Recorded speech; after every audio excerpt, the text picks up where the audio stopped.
and welcome to Michelle's Digital Touch-Up. My name is Michelle, and you're watching the Professional Photographers Podcast. It's ghetto, so that's good.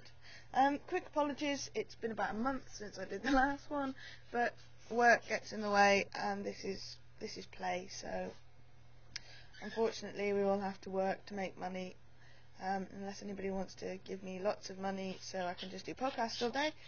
It's going to be an as and when situation. So today we're going to be looking at selective colouring. Not selective colour here, but selective colour where everything else goes black and white and a certain thing is kept in colour. This does require a lot of skill, and depending on your preference you can either use the brush or the pen tool. So you already know we're going to be using masks.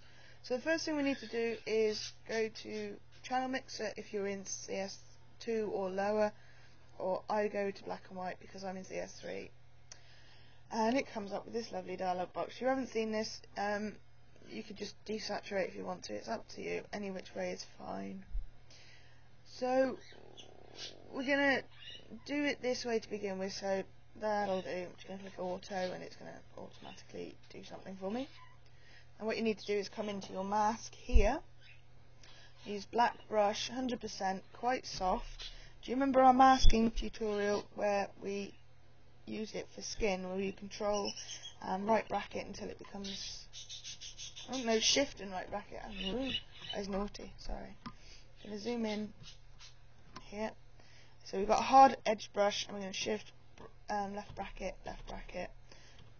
to get a semi-soft edge, 75% soft edge. So say we're going to keep his shirt here in colour, 100% opacity. If you're using a Wacom tablet like I am and a pen, make sure other dynamics is unchecked. You can check shape dynamics for this one, it does help. So softer pressure you put on, the smaller the brush becomes, and we're just going to colour in all the way around like so. So his jacket becomes back in colour. If you go over the edge, don't worry, just hit X and correct your mistake. So we're working on a mask, we're not deleting and we're not erasing, so if you do mess up you don't have to hit Ctrl and Z, you can add or take away as your heart's desire suggests.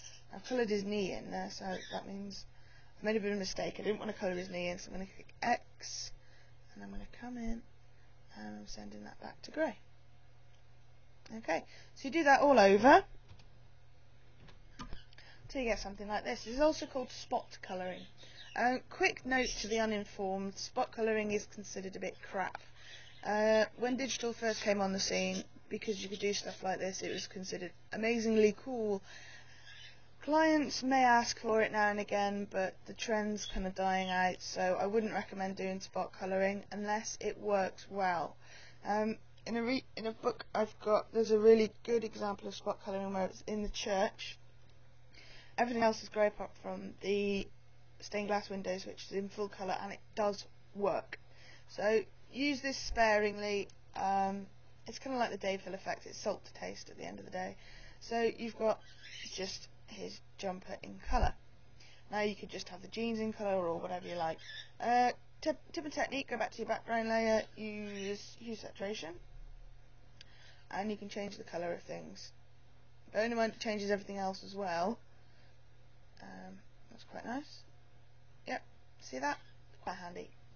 Another way of doing it is, I'm just going to delete this layer, use. Another way of doing it, if you want to do it quick and favourably, go to hue saturation, into the individuals, reds, saturation, nothing. Yellows, saturation, nothing. Greens, saturation, nothing.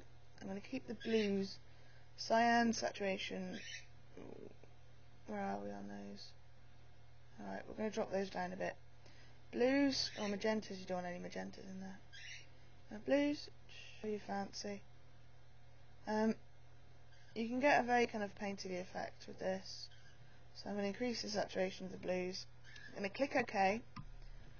and everything that is or was blue is now in colour and everything else isn't. It's not a very subtle technique. It's not the best technique for it, but that is a quick and dirty way of doing it. It tends to work if you're on a white background. It's very venture-y. Venture is a UK kind of Olan Mills style portraiture thing, but instead of having backgrounds they use a white box and it's a bit crap. So that's your spot colour selective colour tutorial for today. Hopefully if I've done it under 10 minutes this is going on YouTube. Leave a comment on the blog, digitaltouchup.blogspot.com. We are on Flickr, so if you go to digitaltouchup.blogspot.com you'll see a link to the Flickr site where you can submit your images.